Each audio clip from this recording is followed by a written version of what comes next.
Hi everyone, this is Jenny with Homeschool Teens with Jenny. Thank you so much for joining me today. My son has been using Notgrass for 9th and 10th grade and has asked to use it again in 11th grade. So today we're going to do a flip through of Exploring America. It is the 2019 updated edition, and he's going to be using this next year in homeschooling. He is my textbook and questions and answers kid. That's just how he likes to do things. So that's how he will use it. However, this curriculum offers a ton of flexibility. So I'm going to walk you through all the different options, what it looks like. So let's turn the camera around and get started. All right, so let's get started with our flip through of Exploring America. This is the 2019 updated edition. You have part 1, which is Columbus through Reconstruction. You have part 2, late 1800s to the present. You'll have a student review. There's also a quiz and exam book and answer key, but I have those in my teacher folders right now, so I did not pull those out.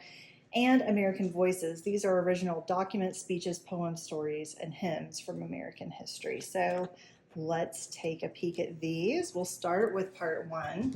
I always encourage you guys to read in the beginning how the course is laid out. There's almost always going to be a spot of a note to parents. Let's see if I can get this in view. There we go. And we'll find that here in just a minute, how to use the curriculum, and then 2 English assignments if you use this for that, and then all the table of contents. We'll talk more about this in just a second. So this is just 15 parts for the part 1, and then you'll have 15 parts for part 2. Okay, how to use this curriculum. So they talk about why study history and things like that, what their point of view is, and then they start talking about how it works. So it says here, this curriculum provides credit in 3 high school subjects: American history, English, and Bible. Now, we'll pause. You don't have to use it for all 3. Personally, in our home, we're just using it for history. However, you can incorporate English and Bible into this and get 3 total credits for using all of it. It'll tell us here on the first day of a unit, you and a parent will read the unit introduction, and you'll find a brief overview and all the different components basically that I'll show you in just a minute. It'll tell you what to complete each day. Again, we'll see that in just a minute because it will vary depending on how you want to use the curriculum. They mentioned there's a student review, tips on memorizing Bible passages, unit projects. We all have different learners in our homeschools, and some kids prefer the projects over the textbook question and answer.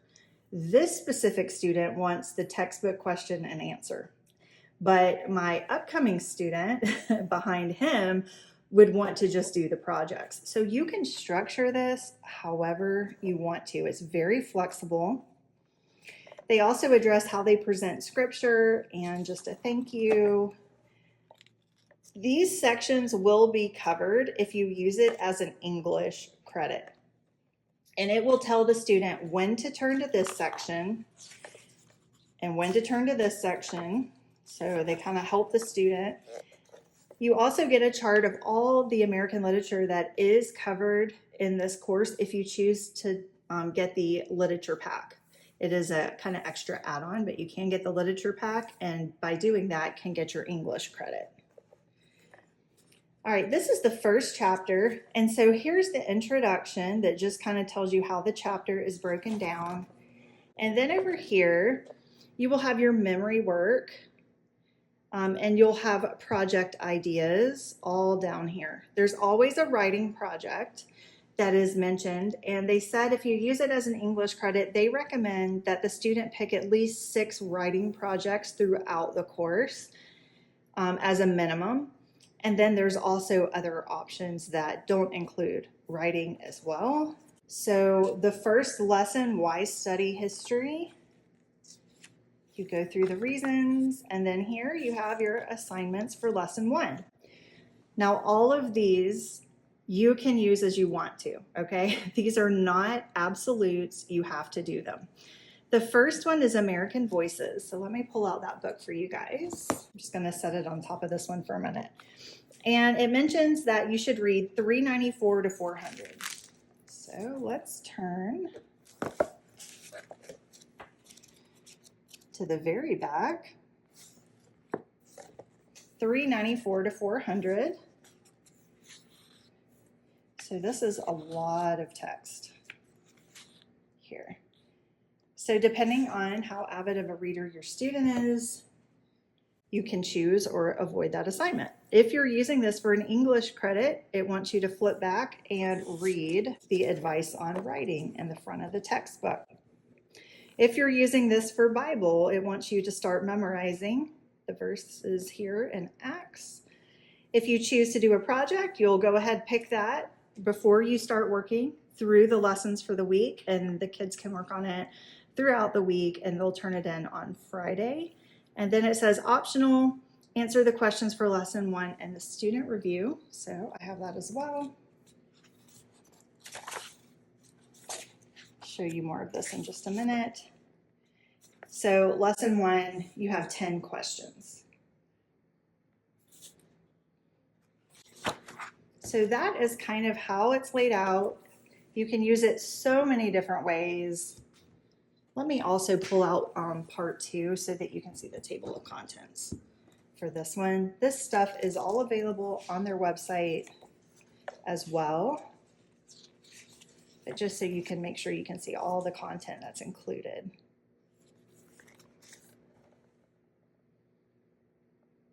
So it goes all the way up to the administration of Barack Obama. All right, here in the student review, this has a great note to parents in this part.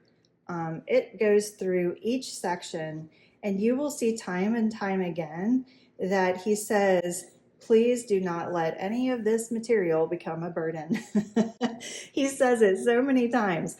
So there's the student review, the review questions, but it also includes literary analysis if you're using this for an English credit.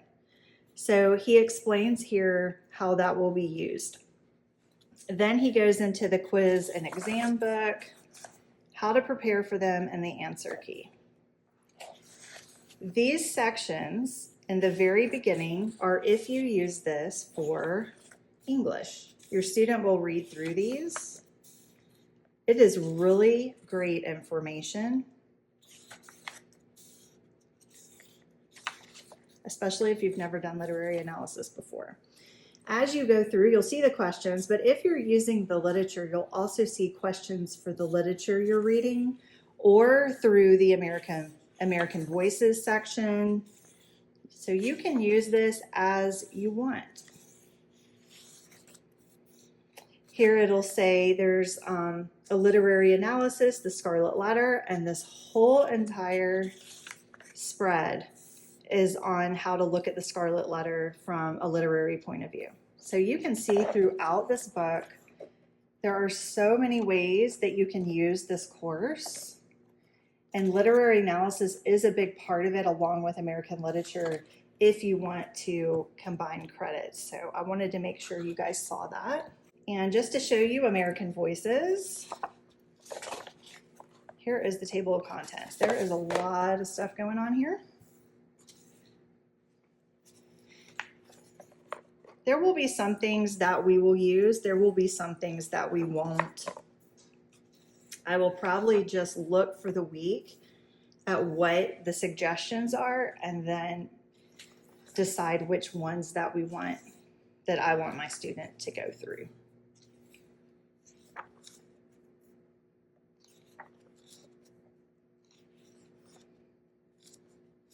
So you'll see this is quite a thick book of documents as well. So I hope that was really helpful for you guys. If you want to leave a comment below, I'd love to hear how you would use it or how you're going to use it if you're also using it alongside us next year.